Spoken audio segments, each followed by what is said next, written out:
Bom, todo mundo vem de uma família, né? Seja como for, ela é a nossa origem. Mas a gente já parou para pensar no que realmente acontece dentro de casa?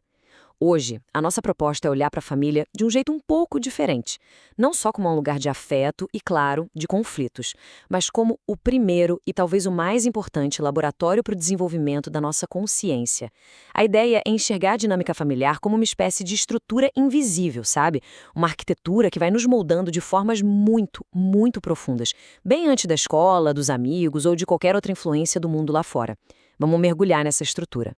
E essa frase, que é o coração da nossa análise de hoje, não é só uma metáfora bonita, poética. Na verdade, ela é quase uma descrição técnica, funcional.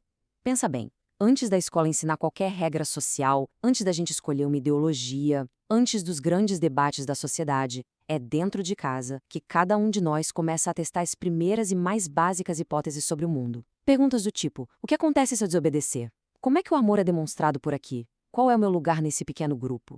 É ali, nesse primeiro campo de testes, que a gente tem o primeiro contato com a autoridade, liberdade, cooperação, tudo. Para a gente organizar essa investigação, vamos seguir um roteiro bem simples. Primeiro, a gente vai entender o que é esse conceito de laboratório familiar. Depois, vamos ver exemplos práticos com os experimentos cotidianos.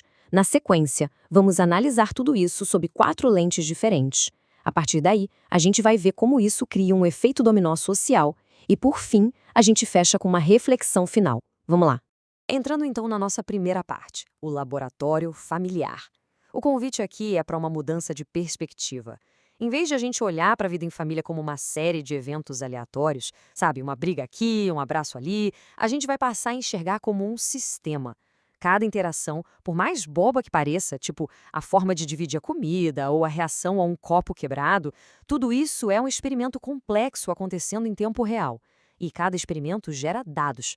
Esses dados não são números, claro, mas são memórias emocionais, são crenças e padrões de comportamento que vão moldar como uma pessoa enxerga o mundo e reage a ele pelo resto da vida.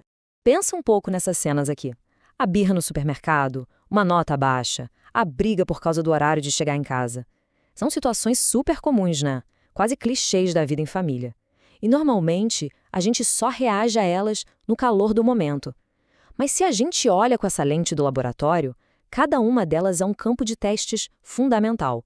É aqui que conceitos que parecem super abstratos, como autoridade, liberdade, responsabilidade e até a natureza do amor, são colocados à prova pela primeira vez. E não na teoria de um livro, mas na prática, na vida real, de um jeito visceral, sentido no corpo e na emoção. Ok, agora vamos fundo em alguns desses experimentos. O objetivo aqui é fazer um exercício consciente.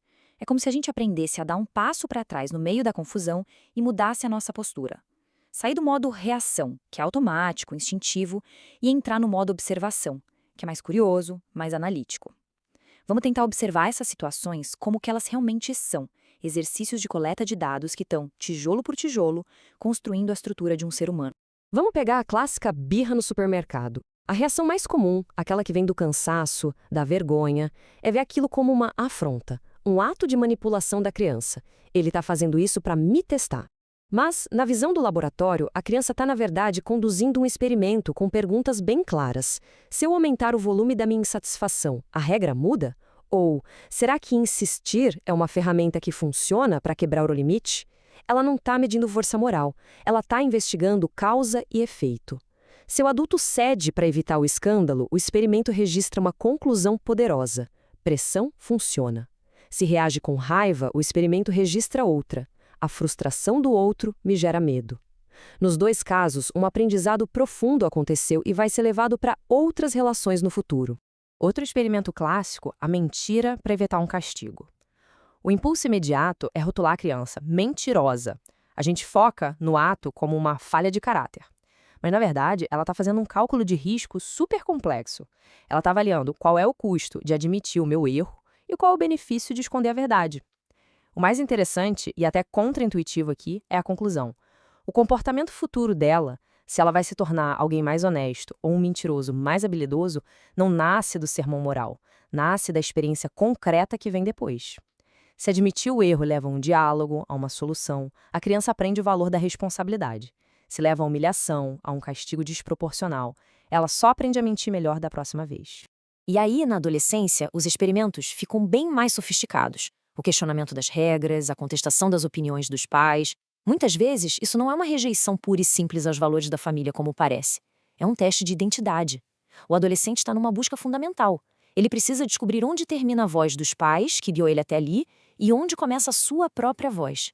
Se a resposta da família é repressão total, o laboratório registra que pensar por si mesmo é uma ameaça. Se a resposta é permissividade total, sem nenhuma orientação, ele registra que o mundo não tem estrutura. O grande desafio dos pais, como cientistas-chefes desse laboratório, é achar o equilíbrio delicado entre a firmeza e a escuta, entre manter o limite e abrir o diálogo. E aqui vem um ponto que é fundamental e que a gente esquece. É um engano achar que o laboratório familiar serve só para formar as crianças. Ele é, na verdade, um campo permanente de autoformação para os próprios adultos. A reação automática de um pai cansado, a bagunça no quarto, ou de uma mãe estressada com algo que quebrou, cada resposta dessas não molda só a criança. Ela revela e testa o próprio adulto, expondo seus gatilhos, suas feridas, seus padrões mais profundos. A família é o lugar onde as nossas máscaras não duram muito tempo. E isso nos leva a um dos experimentos mais poderosos que um adulto pode conduzir nesse laboratório: o pedido de desculpa sincero. Quando um pai ou uma mãe olha para o filho e admite um erro, olha, eu perdi a paciência, eu estava errado, a autoridade não desaparece, como muita gente teme. Pelo contrário, ela se humaniza, ela se fortalece. A autoridade que precisa parecer perfeita é frágil. A autoridade real é flexível. Com esse ato simples, a criança aprende uma das lições mais importantes da vida: que errar não é o fim, que responsabilidade permite ajustar a rota e que a força de verdade não está em nunca errar, mas na coragem de reconhecer as próprias falhas. Muito bem, agora que a gente já entendeu os experimentos na prática, vamos analisar esse laboratório de um jeito mais profundo, usando 4 lentes diferentes: a científica, a filosófica, a religiosa e a espiritual. Isso vai nos dar uma visão muito mais completa do que está acontecendo. Pelo ponto de vista da ciência, o conceito de neuroplasticidade se encaixa como uma luva aqui. Imagina o cérebro de uma criança como um campo de grama bem alta. Cada experiência é como caminhar por esse campo. Se você passa pelo mesmo lugar várias e várias vezes, você cria uma trilha. O cérebro funciona assim. Ele aprende com o que se repete. Limites claros e afeto consistente, mesmo que não perfeitos, criam um padrão de previsibilidade, uma trilha bem marcada que gera segurança. Já um ambiente caótico, onde a criança nunca sabe qual vai ser a reação dos pais, é como andar num campo minado. Isso desenvolve um estado de alerta constante, de hipervigilância, um padrão cerebral que pode ser levado para a vida adulta, gerando ansiedade e dificuldade de confiar. Agora, com a lente filosófica, a família é o lugar onde a ética deixa de ser um discurso e vira um hábito, algo vivido na pele. É onde grandes conceitos ganham corpo e significado. Justiça não é uma palavra num livro, é o que acontece quando 2 irmãos brigam por um brinquedo e os pais mediam. Liberdade não é uma teoria política, é aquela negociação tensa para poder sair com os amigos pela primeira vez. E a autoridade deixa de ser só um conceito para ser o desafio diário de guiar sem humilhar, de liderar sem oprimir. É a filosofia na prática, na vida mais real que existe. Olhando por uma lente religiosa ou de tradições de sabedoria, educar é visto como uma responsabilidade sagrada. E não precisa ser no sentido de rituais ou dogmas, mas no sentido de uma consciência profunda da tarefa. É entender que se está participando da construção de um caráter, de um ser humano que vai interagir e afetar um monte de gente no mundo. A metáfora de ensinar alguém a andar de bicicleta é perfeita para isso. Você tem que apoiar no começo, depois soltar, permitir a queda, porque ela vai acontecer, e o mais importante, estar ali com confiança para ajudar a levantar e tentar de novo. E por fim, a lente espiritual. Ela nos mostra a família como um espelho implacável do nosso eu. Sabe por quê? Porque é muito fácil ser paciente e equilibrado com estranhos. O verdadeiro teste de quem a gente é acontece com quem a gente convive todo dia, quando a gente está cansado e sem filtro. É o laboratório familiar que expõe nosso ego, nossa necessidade de controle, nossa impaciência. Mas, e aqui está o ponto-chave dessa visão, isso não é um problema a ser evitado. É uma oportunidade de crescimento. Cada conflito, cada irritação vira um convite para agir com um pouquinho mais de consciência do que no dia anterior. Certo, vamos agora para a nossa 4ª parte, para entender como tudo isso se expande para fora de casa. Será que o que acontece na intimidade do lar influencia mesmo a sociedade em que a gente vive? A ideia aqui é conectar o microsistema da família com o macrosistema social. Porque, como a gente vai ver, o que acontece dentro de casa raramente fica só dentro de casa. O processo é quase como um efeito dominó, como a gente vê aqui. O jeito como uma pessoa aprende a resolver conflitos, a negociar, a discordar, tende a ser o modelo padrão que ela vai replicar lá fora. Se em casa o padrão é o diálogo e o respeito mesmo na briga, a chance é grande de que essa pessoa busque o diálogo no trabalho e na vida pública.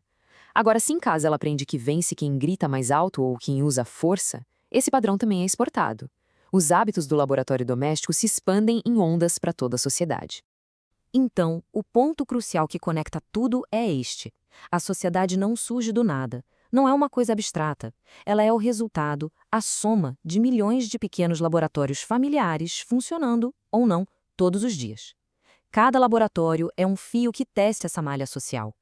Quando a gente ensina uma criança a gritar para vencer uma discussão, de certa forma a gente está alimentando o ruído e a polarização da sociedade. E quando a gente ensina a dialogar com firmeza e respeito, a gente está fortalecendo as bases da convivência e da democracia. E isso tudo nos traz a nossa sessão final.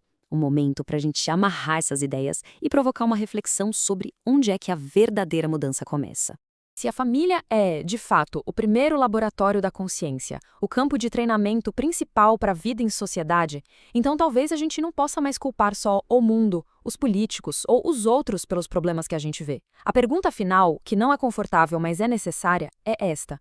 Será que o mundo barulhento e conflituoso que a gente vê lá fora não é em grande parte um reflexo direto daquilo que a gente pratica, dia após dia, no silêncio da nossa própria casa? A mudança social talvez comece num lugar muito mais íntimo do que a gente imagina. Se essa reflexão faz sentido para você, se você percebe que desenvolvimento humano exige integração entre ciência, filosofia, religião e espiritualidade, talvez seja um momento de aprofundar essa investigação. A trilogia da consciência do autor e pesquisador da consciência Alexandre Leal nasceu exatamente da tentativa de organizar esses níveis de compreensão e mostrar como a integração começa no micro para impactar o macro. No site trilogiadaconsciência.com.br, você encontra livros, artigos, vídeos e materiais que exploram essa proposta de forma estruturada e aprofundada. Se você se identificou com essa perspectiva, ali poderá continuar essa jornada de autoconhecimento e desenvolvimento humano.